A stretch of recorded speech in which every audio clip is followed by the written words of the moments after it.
Bem, essa questão aqui, ó, fala sobre um plano inclinado, né? Ó, num plano inclinado, a gente vai calcular a aceleração, tal, não sei o quê, baseado nas mesmas coisas que a gente fazia antes. Através da segunda lei de Newton, força resultante é igual a massa vezes a aceleração. A primeira coisa que se faz num plano inclinado é desenhar as forças. O objeto vai ter peso, sempre vertical para baixo, normal, sempre perpendicular à superfície, certo? Uma dica do Zeca, ó, antes de resolver um plano inclinado, decompõe o peso. Esse peso aqui ele faz duas coisas ao mesmo tempo. Ele anula a normal, porque ó, nessa direção aqui, ó, vamos chamar essa direção de Y, pode ser? Nessa direção aqui o bloco não se movimenta. Se ele não se movimenta nessa direção, é porque nessa direção a resultante é zero.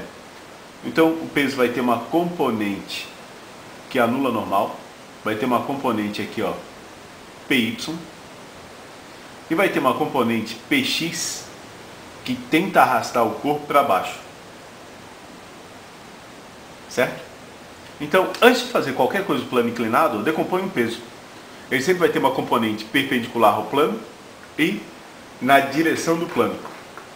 Se esse ângulo aqui é alfa, o ângulo entre PY e P também vai ser alfa. Zé, como é que tu sabe isso? Ó, eu acho bom tu decorar isso porque tu não vai deduzir em toda a questão de plano inclinado. Mas dá de fazer, quer ver? Ó? Imagina que aqui o ângulo é 10. Aqui certamente é 90. Dá 100, né? Para fechar o triângulo falta 80. Beleza? Aqui não é 90? 90 menos 80 volta dá quanto? 10.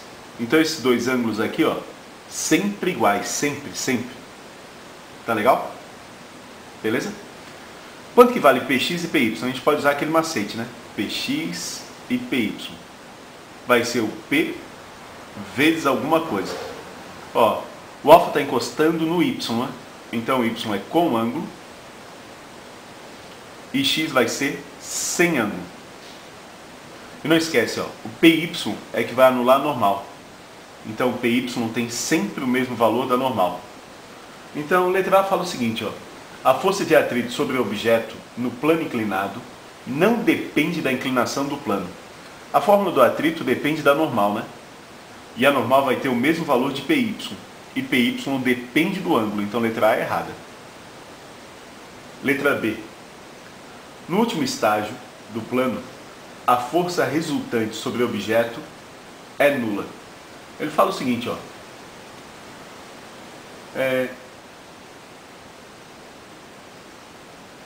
Ele fala de escorregador e tobogã, né? Onde o último estágio costuma ser plano.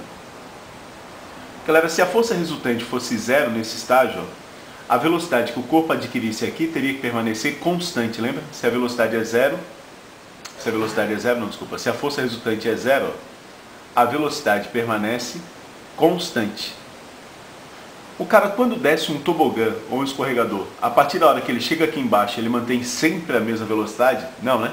Ele vai parando. Se ele vai parando, ó, vai variando a velocidade. Se vai variando a velocidade, a força resultante não pode ser zero. Letra B, errada. Letra C. No plano inclinado, o movimento dos objetos sempre será acelerado. Depende, né? Se tiver um atrito aqui, ó, um atrito, e o atrito for igual a Px, a resultante é zero. Então a velocidade é constante. Se o atrito for maior do que Px, a resultante atrapalha o movimento de descida. Então o movimento, ao invés de acelerado, é retardado. Então, letra C é errada. Letra D. Fixando-se a inclinação do plano, a aceleração de um objeto dependerá somente de sua massa. Ó, força resultante é massa vezes aceleração. Se anular o PY com a normal e tiver atrito, sobra PX e atrito para calcular a resultante. Beleza? E a força de atrito, ó, depende do coeficiente de atrito entre o corpo e o plano. Então a aceleração vai depender da massa do corpo, da inclinação, mas também do coeficiente de atrito. E letra E. É nula a força resultante sobre um corpo que desce num plano inclinado em MRU. Essa era ridícula, né? Se a resultante é zero, velocidade tem que ser constante. Certo? A letra E.